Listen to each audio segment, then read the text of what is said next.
Philly Debatable, the show that debates the Philly sports topics you're discussing. And hello, everybody. It is Philly Debatable. I am Sean Brace. On the other side of the table over here is John Jansen. And today's date is July the 25th, 2023. Nobody behind the glass. I'm doing a little two-part here, producing and hosting. Oh, that can only go so poorly. But this is just what I do. I come through in the clutch. That's all.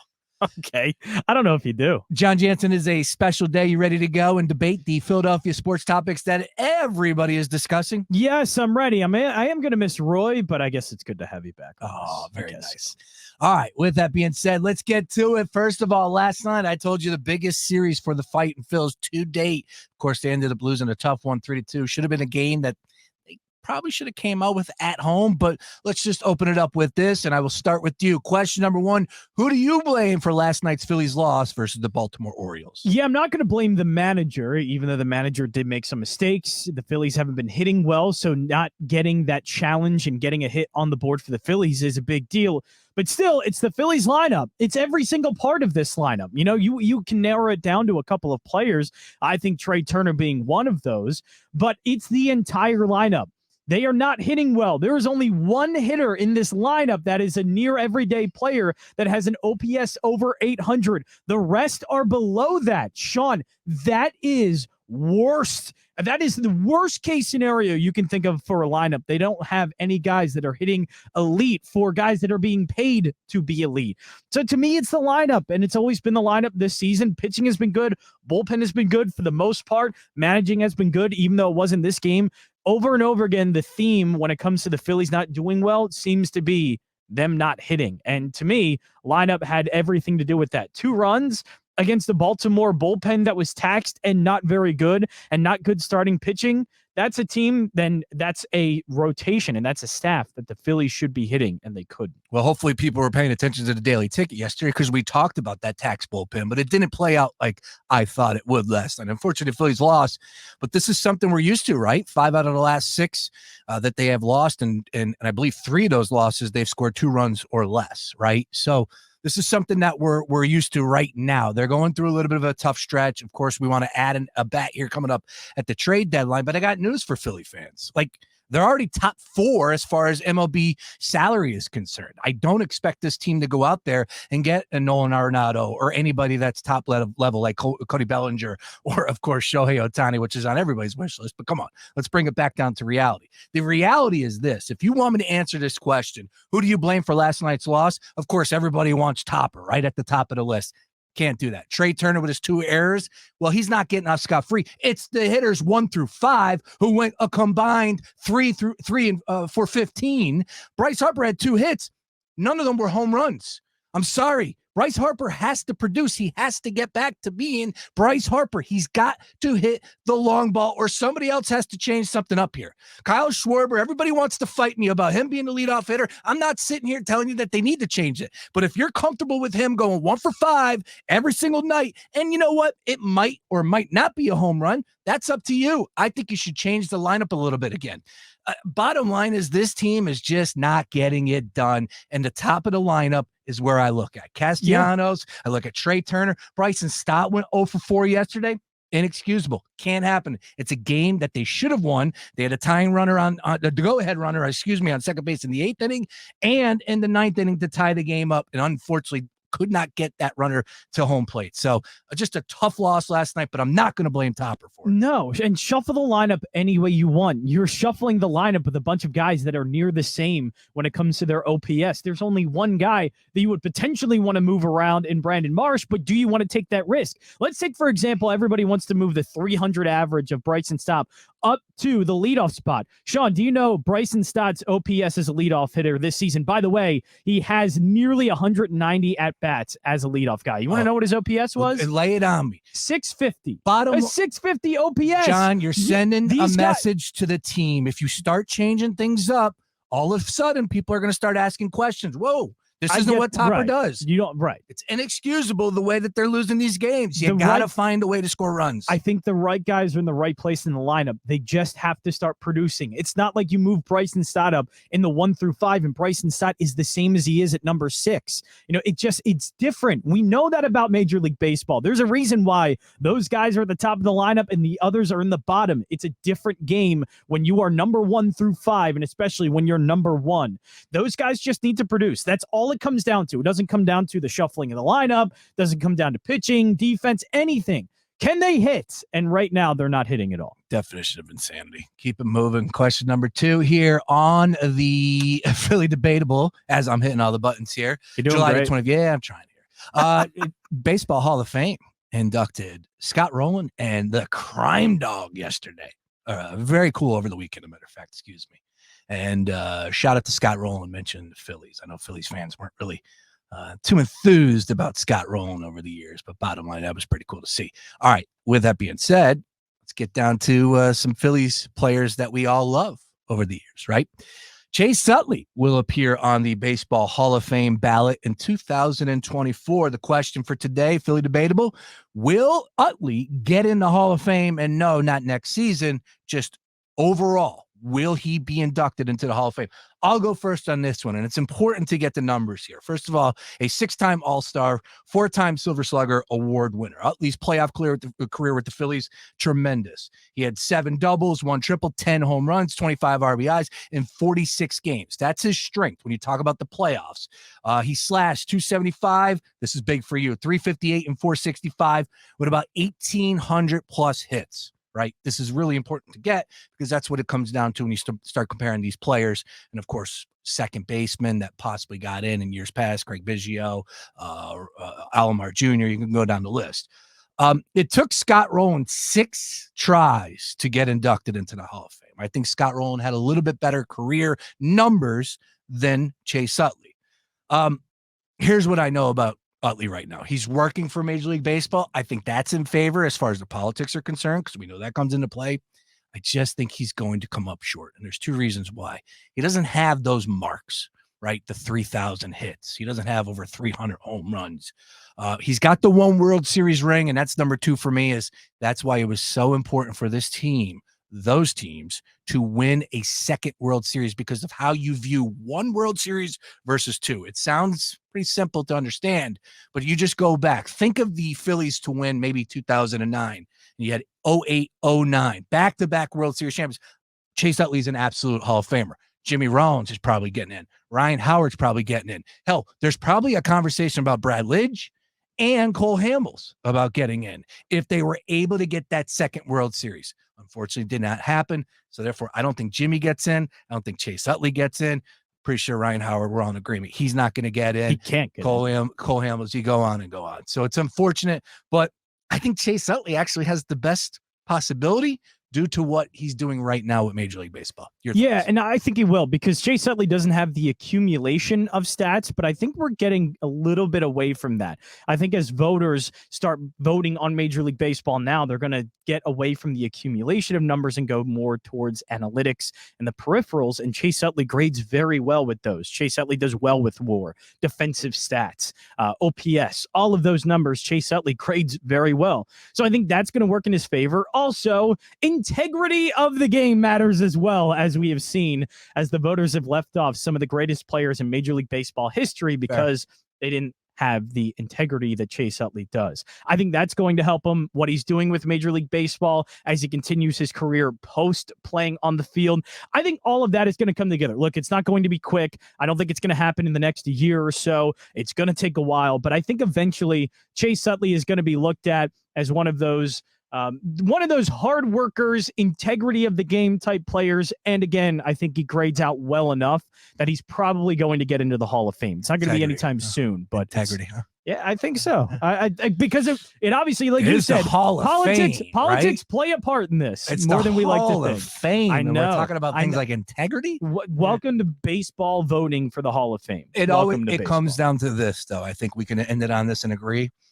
Who else is going in over the years, right? Who's available? And next year's list is locked. I mean, Andrew Jones is up there for another time. Todd Helton, I believe, will get in. He deserves to get in over Todd was a good player. He was incredible, and he hit away from Coors Field as well. So that irks the hell out of me. But Utley, I think, is just going to come up short, but only time will tell. All right, on to the next one. Question number 3. As we are doing this live on July the 25th, it's a big day here in Philadelphia, because the Eagles reported to camp, and everybody's so excited, including John Jansen. So this is on a tee for you, sir. Eagles report to camp today. The biggest camp story to you is? I would say the defensive tackles, Jalen Carter and Jordan Davis. I think a little bit more emphasis on Jordan Davis because last year was disappointing. Some of the things you heard about him, maybe the lack of work ethic, understanding things. So hopefully this season, as he gets one of his former teammates in Jalen Carter coming in, Nakobe Dean's going to be starting as well. Maybe the familiarity around him, people that he knows, a good support system will be able to help him in year number 2. I think Jordan Davis is a big key to this season for the Eagles. One of the things they lacked last year was defensive rush help. And really, it lacked from the inside interior defensive line where you had to get guys like Sue and Joseph. Now it's going to rely a lot more on Carter and Jordan Davis to be those run stoppers. And I think more emphasis on Jordan Davis. So I think this season needs to be a giant step up for him. And I think in training camp, we're going to have to see some of those flourishes and some of the upgrades that he has made in the offseason. Yeah, I was going to go rookies, right? Jalen Carter and just add on to the list. Jalen Carter, because of all that happened during the offseason. But you have to limit expectations to rookies. Yeah. Right. Then I was going to go with or we can just give him Defensive Player of the Year. We could do both. And then I was going to go with mentality, right? Because they got a tough schedule in front of them, and everybody's already picking it. And there's a lot that could go wrong when you start believing in yourself, right? And you start believing like maybe you're a little bit bigger. But I'm not worried about that with this team. I love Nick Sirianni. I love, of course, Jalen Hurts. Everybody got their contract. It seems like there's nobody that's fighting right now behind the scenes. So I put that to the side. For me, I have to look at the coordinators, right? Because it's important for them to get it going right now. There is no time to learn on the job. And you're talking about a team that's replacing both offense and defensive coordinators. Shane Steichen was a huge deal last year. And he called plays.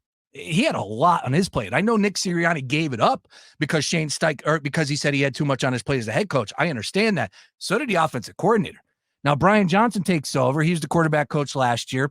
He should know, and he should be able to slide right in. I'm not too worried, but he's calling plays. So I think that's a little extra added element that they got to figure out ASAP, because as I said, you can't learn on the job. On the defensive side of the ball, Jonathan Gannon goes to the Cardinals. I will say this.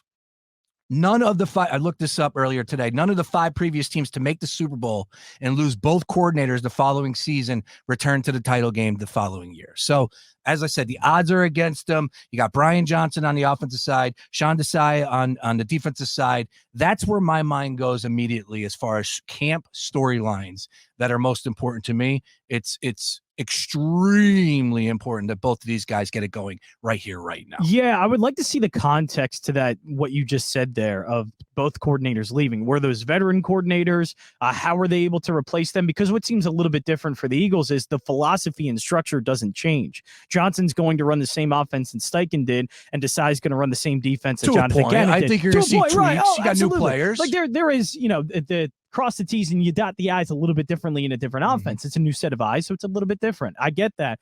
But it's not like Jalen Hurts and the Eagles are running a completely different offense from an established coordinator.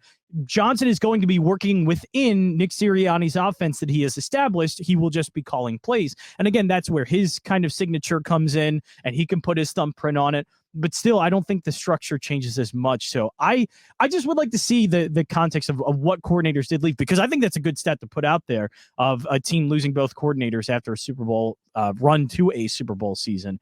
So I would like to see the context of that. But I think what feels different, at least this time for the Eagles, is you already have established structures there that these guys aren't going to deviate far from. Well said. I agree with that. Tim McManus said something else too. No team has ever lost and got back to the Super Bowl.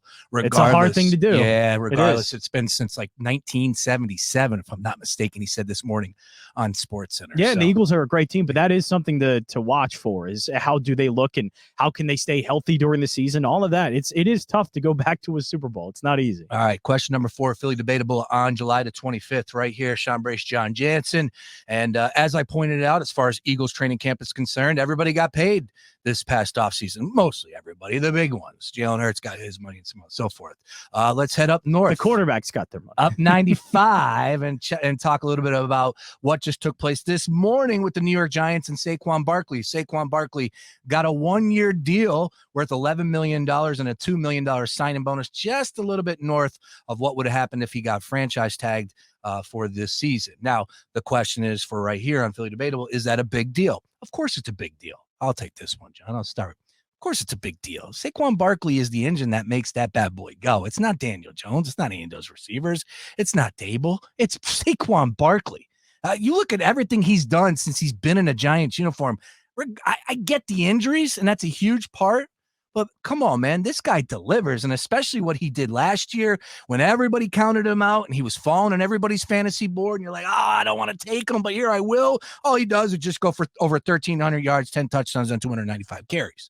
It's not about Daniel Jones. A lot like the Eagles, it's Jalen Hurts. Jalen Hurts is the engine that runs that offense. Saquon Barkley, in my mind, is that guy for the New York Giants. So it's a huge deal, on top of the fact that this is something that will now go away and will not be discussed every single day at training camp until they kick off in early September. That counts for something as well. Yeah, I don't think it makes it completely go away because this is still a 1-year deal, which is all they could do after the July deadline when you put the franchise tag It goes on. away if he answers it like, guys, I got paid. I'll worry about my contract next Right. year. Well, I think it helps ease the pain when Barkley is getting a little bit. Like the Giants threw him a little bit extra and threw in some more incentives, which, by the way, it's kind of weird for a running back. You would think you would have performance-based incentives. His incentives are if the Giants make the playoffs. So I don't know what that means. It maybe feels like the Giants made the playoffs last year. Right. Oh, I get that. He's confident but that the team is going to run it back. They're putting that responsibility on Saquon. It almost feels like, hey,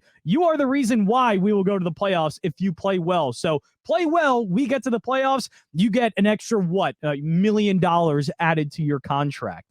So it is a weird incentive to put on a running back when we usually would maybe put those incentives on quarterbacks because they have such a responsibility, but not in the Giants offense, as you said. So yeah, it doesn't make things completely go away for Saquon Barkley because it still is only a 1-year deal, but it at least quiets it down for a little bit. And for this season, that Saquon goes into the season a little bit happier, a little bit more money than he was going to get with the franchise tag. And I think that'll be good enough for the Giants. Yeah, that's going to be some good morale around that locker room. You know, that counts for something. He is the best player on that team. And so yeah, I fully do expect him to say, I'm not playing on the franchise tag and I'm going to sit out next year. I do.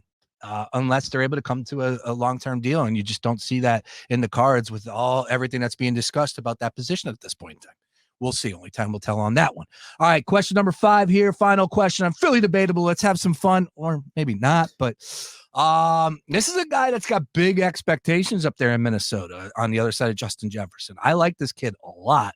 We all should. He's very talented, but I do like him as far as fantasy is concerned. And watch out. I think Minnesota is going to be a little bit better than what they were last year. And they were a decent team. I think they might take a step forward with the addition of Jordan Addison. Now, he was pulled over at 3 a.m., I believe, over the weekend, if I'm not mistaken. And he told the state trooper he was driving 140 miles per hour, I believe 85 miles per hour over the speed limit, once again at 3 a.m., due to an emergency, that his dog needed to go to the vet. The dog was having an emergency. John Jansen, good excuse. Over to you. Well, that's a way to pull on the heartstrings. Anything for a dog, right? Yeah. But 140 miles an hour. I don't know about you, Sean. Yeah. I would be terrified to go 140 miles an hour. I don't care if there's nobody on the road. I don't care what. I would be absolutely terrified.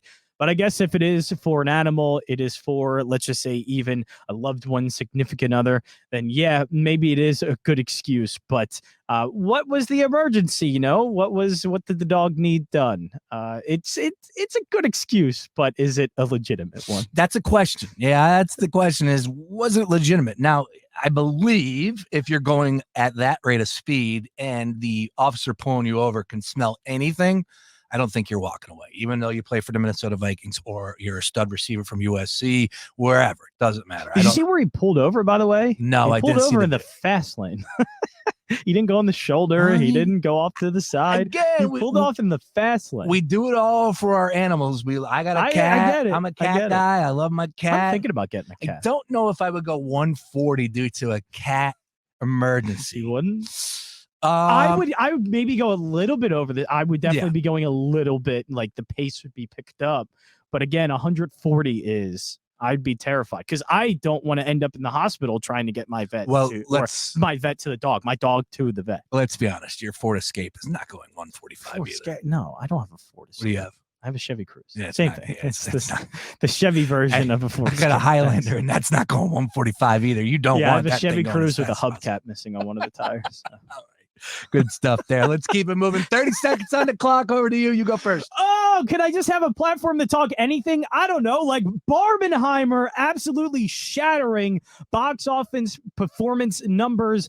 And this is just what a great thing that organic marketing can do. But not only that, two filmmakers who put on these amazing movies, let them do their thing, get in Hollywood stars like Margot Robbie, Ryan Gosling, Cillian Murphy, Matt Damon. The list goes on. It was a great week for Hollywood. And maybe pay those workers so we can get more of this as well. But if movies, if there was any question whether or not they would come back after the pandemic, movie theaters, that was a social event. That was a big event. Movie theaters, they're back, baby. Yeah, pay everybody because there's so much good TV out there. Great streaming. I was watching Silo on Apple TV. Tremendous. And as you pointed out. Hey, TV's great, but TV doesn't get you out to the movie theaters like these two movies did. That was incredible. You are a freak. You do go to the movie theater every other day. So, yes. I haven't seen it packed like that since Endgame. How about it was that? wild. Very nice. All right, over to me, 30 seconds. I'm going to promote. Yeah, because not this Saturday. Next Saturday is August 5th.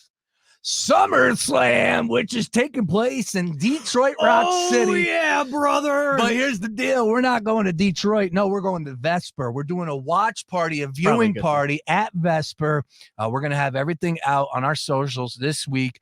And oh, by the way, if you buy a pair of tickets or buy a ticket, to join us for the watch party, which will be live from 7 to 11 p.m. next Saturday, August 5th from Vesper, where we're going to be wilding out. It's going to be a crazy time. I think that's underselling it. If you buy a ticket, guess what? You are now entered into winning a pair of tickets to WrestleMania, which is a 2-night event in Philadelphia next year. Yeah, we have WrestleMania tickets to give away.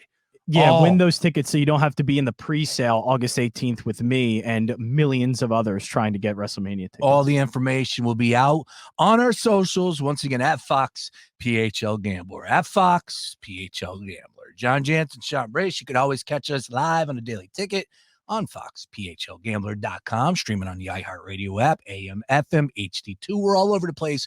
And, of course, if you're watching us right now on YouTube, be sure to subscribe. Fox Sports The Gambler, where we go and record Philly Debatable 2 times a week, and we pop up videos and shorts and all that good stuff. Once again, our YouTube channel, just search it, Fox Sports The Gambler. For John Jansen, I'm Sean Brace. This is Philly Debatable on July the 25th. Go Birds. We'll talk to you.